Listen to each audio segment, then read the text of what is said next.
하나님 말씀 마가복음 14장 43절부터 52절 말씀입니다. 신약성경 81페이지 마가복음 14장 43절부터 52절 말씀, 제가 봉독하고 마지막 절 합독하겠습니다. 예수께서 말씀하실 때에 곧 12 중에 하나인 유다가 왔는데 대제사장들과 서기관들과 장로들에게서 파송된 무리가 검과 몽치를 가지고 그와 함께 하였더라. 예수를 파는 자가 이미 그들과 군호를 짜 이르되 내가 입맞추는 자가 그이니 그를 잡아 단단히 끌어가라 하였는지라. 이에 와서 곧 예수께 나와 랍비여 하고 입을 맞추니 그들이 예수께 손을 대어 잡거늘 곁에 서 있는 자 중에 한 사람이 칼을 빼어 대제사장의 종을 쳐 그 귀를 떨어뜨리니라. 예수께서 무리에게 말씀하여 이르시되 너희가 강도를 잡는 것 같이 검과 몽치를 가지고 나를 잡으러 왔느냐.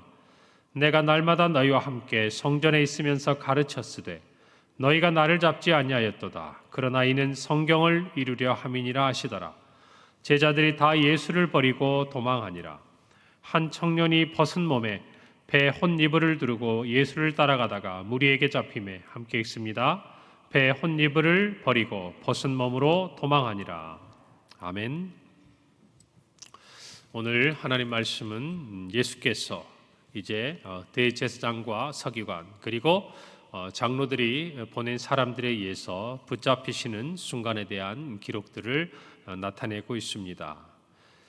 더 나아가서 사탄에게 사로잡혀 예수님이자 또 예수님이고 또 그의 스승이자 메시아이신 예수님을 팔아넘긴 가룟 유다의 모습도 우리는 성경 본문을 통해서 함께 살펴볼 수가 있습니다.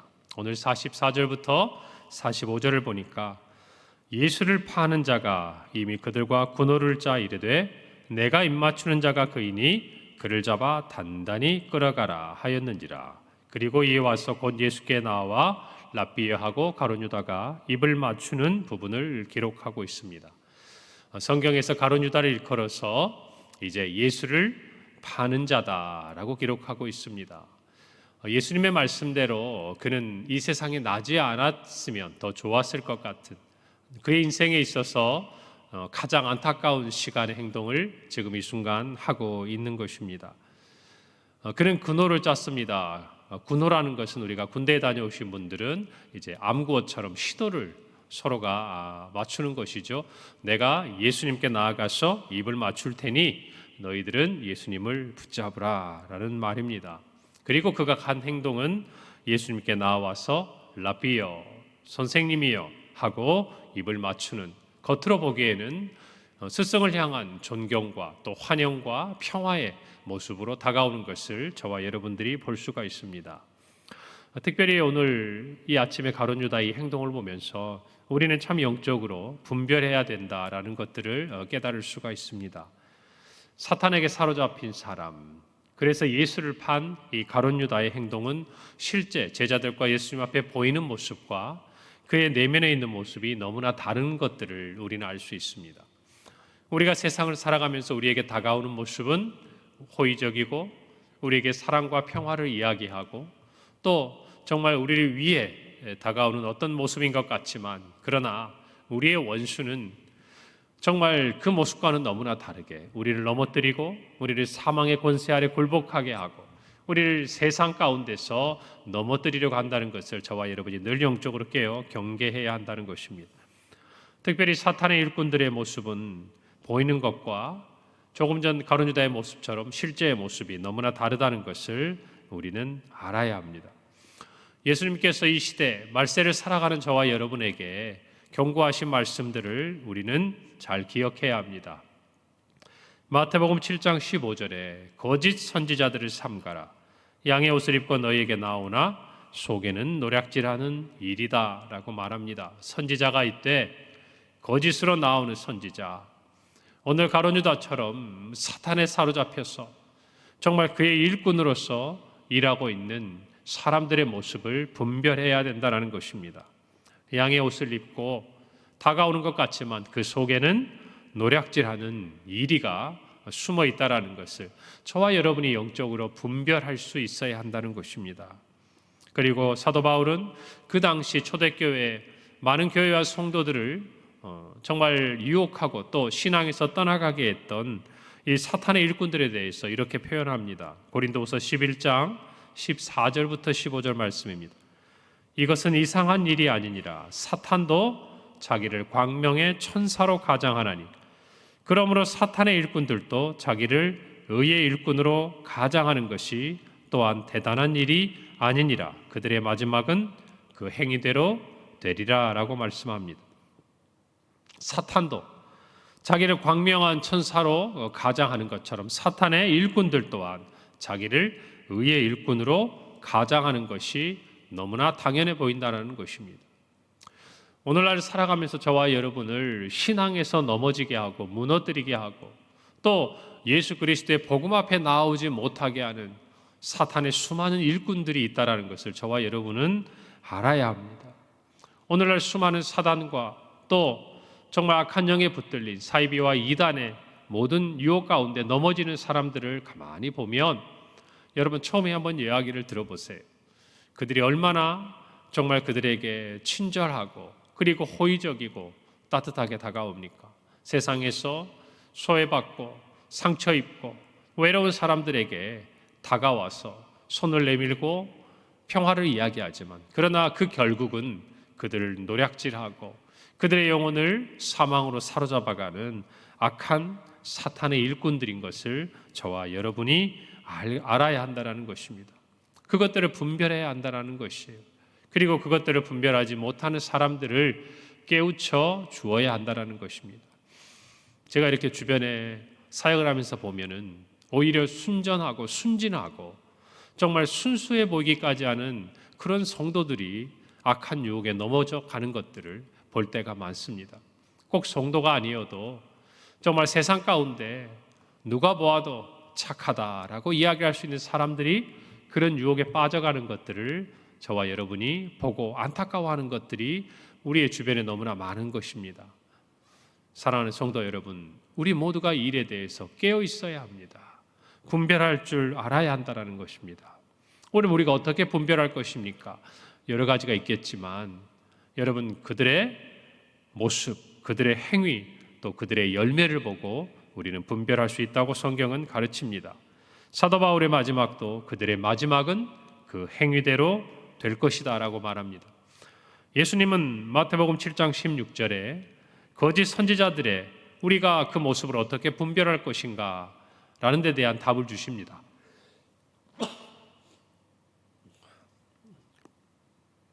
16절 말씀입니다. 그들의 열매로 그들을 알지니 가시나무에서 포도를 또는 엉겅퀴에서 무화과를 따겠느냐 라고 말합니다. 여러분 우리는 그들의 말보다 그들의 행위를 봐야 돼요. 결국 그들이 무엇을 위해서 그와 같은 호의를 보이고 그와 같은 친절을 베푸는지를 알아야 하는 것입니다. 그리고 전국에는 드러나게 될 그들의 행위의 열매가 어떤 것인지를 우리는 볼 수 있어야 되는 것입니다. 그런데 안타까운 것이 뭡니까? 오늘날 신천지의 문제도 마찬가지고 수많은 정말 잘못된 그러한 이단들의 결과가 분명히 세상 가운데 만천하에 드러났음에도 불구하고 그들의 감언이설에 여전히 속고 또 정말 그들이 가지고 있는 어떤 이 세상의 유익과 자기가 누리고 있는 것들을 놓지 못해서 여전히 그 사단의 올가미 안에서 빠져나오지 않을 뿐 아니라 그 속에 머물러 있는 수많은 사람들을 저와 여러분이 보고 있는 것 아니겠습니까? 그때만 잠깐 사회가 관심을 가지고 그들의 악한 그 행위의 열매들이 드러나는 순간에는 비난하지만 그러나 또다시 그들의 말에 그들의 감언이설에 현혹되어서 그 자리에 빠져 있는 사람들을 보면서 안타까움을 금할 수 없는 것 아니겠습니까? 저와 여러분도 마찬가지. 이 세상의 어떤 유혹도 마찬가지고 여러분 보셔야 돼요. 우리가 그 세상의 유혹을 따라갔을 때 어떤 열매가 있는지 여러분 한 번의 실수로 저와 여러분이 넘어지는 것이 아닙니다. 분명히 이 결과가 무엇인지를 우리가 경험을 해요. 작은 것부터 경험을 하거나 알게 됩니다. 그럼에도 불구하고 스스로를 속이는 일들을 어쩌면 저와 여러분이 하고 있고 방치하는 일들을 하고 있고 그 행위의 열매가 분명히 보임에도 그 자리에 머물러 앉아있는 우리의 모습들 가운데 우리의 신앙적인 위기가 다가오는 것 아니겠습니까? 오늘 우리 모두가 정말 깨어서 분별할 수 있기를 간절히 바랍니다. 특히나 이 마지막 시대에 저와 여러분들은 깨어 있어야 돼요. 정말 세상은 평화를 이야기해도 우리는 주님이 다시 오실 날이 다가오는 말세, 그 중에서도 말세 지말에 있다라는 사실을 깨닫고 재림의 신앙으로 주님의 다시 오심을 기다리면서 영적으로 깨어 기도하는 저와 여러분이 되기를 간절히 바랍니다. 오늘 46절 47절에 보니까 그들이 예수께 손을 대어 잡거늘 곁에 서 있는 자 중에 한 사람이 칼을 빼어 대제사장의 종을 쳐 그 귀를 떨어뜨렸다라고 기록하고 있습니다. 우리는 이 사건에 대해서 같은 이야기를 기술하고 있는 요한복음 18장 10절을 한번 묵상해 볼 필요가 있습니다. 성경 요한복음 18장 10절은 이렇게 기록합니다. 이에 시몬 베드로가 칼을 가졌는데 그것을 빼어 대제사장의 종을 쳐서 오른편 귀를 베어버리니 그 종의 이름은 말고다라고 기록하고 있습니다. 오늘 본문의 말씀을 해석해 주는 내용이기도 하죠.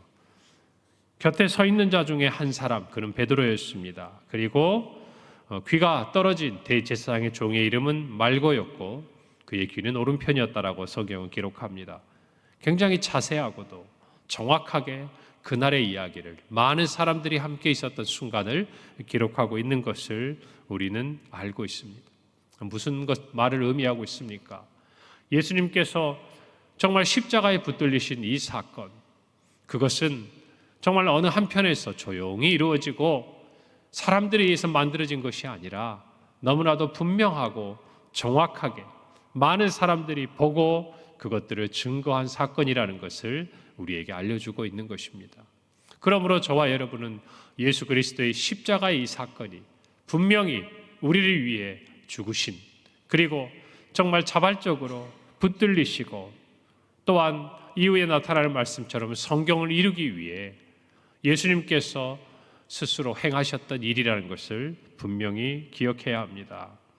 오늘 성경에 보고 또 요한복음 말씀을 보면 그들은 예수님을 마치 강도를 잡는 것처럼 검과 그리고 몽둥이를 가지고 찾아왔습니다. 그때 분노한 제자에 의해서 귀가 베어졌을 때, 그러나 예수님은 오히려 제자를 말리고 그 귀를 고쳐주셨어요. 위기의 순간 예수님은 악을 악으로 갚지 않고 손으로 악을 이기셨습니다. 어떻게 그렇게 할 수 있었습니까? 우리는 지난 말씀 가운데서 예수님이 무엇을 하셨는지를 기억해야 돼요. 떠올려야 합니다. 예수님은 겟세마네에서 기도하셨습니다. 하나님 앞에 정말 아빠 아버지라고 부르며 자신의 모든 생각과 마음을 털어놓고 하나님 앞에 고백했어요. 정말 이 잔을, 이 십자가의 이 짐을 할만하시거든 지나갈 수 있도록 그렇게 자신의 속에 깊은 모든 것을 감추지 않으셨습니다. 그러나 마지막으로 자신의 뜻이 아니라 아버지의 원대로 되기를 원하는 기도를 드리셨어요. 기도로 준비되었기에 주님 앞에 기도로 나아가 자신의 뜻이 아니라 하나님의 뜻이 무엇인지를 깨닫고 그 뜻에 스스로 순종하셨기에 오늘 이와 같이 실제적으로 예수님이 붙잡히는 그 현장 한가운데서 당황하거나 도망하거나 또는 정말 준비되지 않은 모습으로 하나님의 뜻을 거스리는 그런 모습이 아니라 오히려 그들은 악으로 주님께 다가왔지만 예수 그리스도는 사랑과 선으로 원수를 사랑하시라는 예수님의 그 가르침 그대로 예수님은 그들을 사랑하시는 모습을 우리가 볼 수 있습니다. 로마서 12장 19절에 21절에 보면 내 사랑하는 자들아 너희가 친히 원수를 갚지 말고 하나님의 진노하심에 맡기라. 기록되었으되 원수 갚는 것이 내게 있으니 내가 갚으리라고 주께서 말씀하시니라. 내 원수가 줄이거든 먹이고 목마르거든 마시게 하라. 그리함으로 내가 숯불을 그 머리에 쌓아 놓으리라. 악에게 지지 말고 손으로 악을 이기라 라고 말씀합니다. 사랑하는 성도 여러분, 우리가 정말 원수를 친히 갚지 않을 수 있는 이유가 어디에 있습니까? 그것은 바로 하나님께서 우리를 대신해서 친히 원수를 갚아 주신다고 말씀하셨기 때문이에요. 그리고 우리가 이 말씀을 믿고 실제적으로 우리의 삶 속에서 우리의 원수에게 줄였을 때 먹이고 목마를 때 마시게 할 수 있는 힘이 어디에서 나옵니까? 그것은 바로 그 하나님의 말씀을 믿고 기도할 때 가능한 것이, 우리의 사랑으로, 우리의 인격으로, 우리의 노력으로 여러분 누군가를 사랑한다는 것 제한이 있을 수밖에 없습니다. 더군다나 우리에게 호의적이지 않은, 우리가 원수라고 이야기할 수 있고 우리를 대적하는 그 사람들에게 오늘 주님이 행하신 것처럼 악을 악으로 갚지 않고 선으로 이길 수 있는 힘은 저와 여러분에게 있는 것이 아니에요. 그리고 우리에게 주어져 있는 것이 아니에요. 매 순간 깨어서 그 순간을 대비하고 기도하고 하나님의 뜻에 자신의 뜻을 쳐서 굴복시켜야 저와 여러분의 삶의 그 순간 우리가 하나님의 뜻대로 순종할 수가 있는 것입니다. 할렐루야. 그래서 오늘 저와 여러분의 이 기도는 중요한 시간이에요. 오늘 하루를 하나님의 뜻에 우리의 뜻을 굴복시켜 순종하게 하는 그 원동력이 오늘 이 새벽의 기도가 되는 것입니다. 여러분 오늘 이 믿음과 마음을 가지고 오늘 하루도 이 시간에 여러분의 생각과 여러분의 뜻을 하나님의 뜻에 겸손히 내려놓고 순종하겠다고 고백함으로 오늘 우리의 삶에 주어지는 어떠한 상황에서도 그 상황에 끌려가거나 정말 죄악된 우리의 본성에 의해서 넘어지는 저와 여러분이 아니라 믿음으로 승리하고 하나님의 뜻을 이루어드리는 오늘 하루 저와 여러분의 삶이 되기를 간절히 바랍니다. 오늘 성경 말씀을 보면 모든 것을 예수님을 잡아 죽이려고 했던 유대 종교 지도자들과 또 가룟 유다의 뜻대로 되어가고 있는 것을 우리는 봅니다. 표면적으로는 그렇게 보입니다. 그러나 우리가 볼 때는 예수님이 실패한 것 같고 정말 예수님께서 붙잡히신 것 같은 이 상황이지만 결국 하나님의 뜻이 이루어지는 순간이라는 것, 예수님의 기도대로 아버지의 원대로 모든 것이 이루어지고 있는 순간이라는 것을 저와 여러분들은 성경을 통해서 확인할 수가 있습니다. 오늘 49절 말씀 볼까요? 내가 날마다 너희와 함께 성전에 있으면서 가르쳤을 때 너희가 나를 잡지 아니하였도다. 그러나 이는 성경을 이루려 함이니라 하시더라. 예수님께서는 스스로 잡히셨어요. 그들이 잡으러 왔지만 자기를 내어 주신 것입니다. 마태복음 26장 52절 54절에 보면 이에 예수께서 이르시되 내 칼을 도로 칼집에 꽂으라. 칼을 가지는 자는 다 칼로 망하느니라. 너는 내가 내 아버지께 구하여 지금 12군단 더 되는 천사를 보내시게 할 수 없는 줄로 아느냐. 내가 만일 그렇게 하면 이런 일이 있으리라 한 성경이 어떻게 이루어지겠느냐 하시더라. 예수님은 이 잡히시는 날의 위기를 벗어날 수 없는 무능력하고 무기력한 분이 아니었어요. 예수님께서는 성경을 이루기 위해서 스스로 자발적으로 그리고 그 성경을 이름으로 저와 여러분 온 인류를 구원하시기 위해서 자신을 내어주고 계시는 것입니다. 예수님의 관심이 어디 있습니까? 성경을 이루기 위해서 이루려 함으로 잡혀주시는 것입니다. 사랑하는 성도 여러분, 저와 여러분이 이 말씀을 잘 묵상하기를 바랍니다. 우리 모두가 이 세상을 살아가면서 무엇인가 이루어져야 되고 무엇인가 하나님 앞에 원하고 기도하는 것들이 있다면 첫째는 하나님의 뜻이어야 합니다. 예수님께서 성경을 이루기 위해 쓰셨던 것처럼 또한 저와 여러분은 말씀이 우리의 삶에 이루어지도록 그 말씀을 붙들고 하루하루를 살아가야 하는 것입니다. 우리 안에 말씀이 있어야 우리의 삶의 모든 순간에 하나님의 뜻을 깨달을 수가 있는 것이, 그래서 저와 여러분은 말씀과 기도로 우리의 삶의 모든 시간들을 통해서 하나님의 뜻을 발견하고 그 뜻을 이루어 드릴 수 있다는 것을 명심하시기를 바랍니다. 그래야 제자들처럼 예수님이 잡히시는 순간 도망하거나 또는 정말 예수님을 부인하는 것이 아니라 제자들이 성령에 충만한 이후에 그들이 죽음을 두려워하지 않고 예수님의 증인이 된 것처럼 저와 여러분 모두도 예수의 증인된 삶을 살 수 있는 것을 우리 깨닫고 고백하시기를 간절히 바랍니다. 오늘 하루 말씀과 기도가 저와 여러분을 붙들기를 간절히 바랍니다. 믿음으로 승리하는 저와 여러분이 되기를 간절히 바랍니다. 함께 기도하겠습니다. 하나님 아버지 은혜를 감사합니다. 오늘 주님의 모습을 살피면서 정말 우리가 깨어서 기도하며 말씀과 또한 기도로 우리의 삶에 하나님의 뜻을 이루어드린 하나님의 자녀가 되어야 할 줄을 고백합니다. 주님, 세상에 정말 악한 우리의 원수 마귀는 평화의 모습으로 양의 옷을 입고 나타나지만 우리가 말씀과 기도로 깨어 그것들을 분별하며 또한 정말 그 기도와 말씀의 능력으로 우리의 삶의 모든 위기의 순간에 우리의 뜻과 우리의 힘과 우리의 생각이 아니라 하나님의 뜻과 하나님의 말씀에 순종하여 승리하는, 악에게 지지 않고 손으로 악을 이기는 모든 성도들의 하루가 되게 하여 주시옵소서. 예수님의 이름으로 기도합니다. 아멘.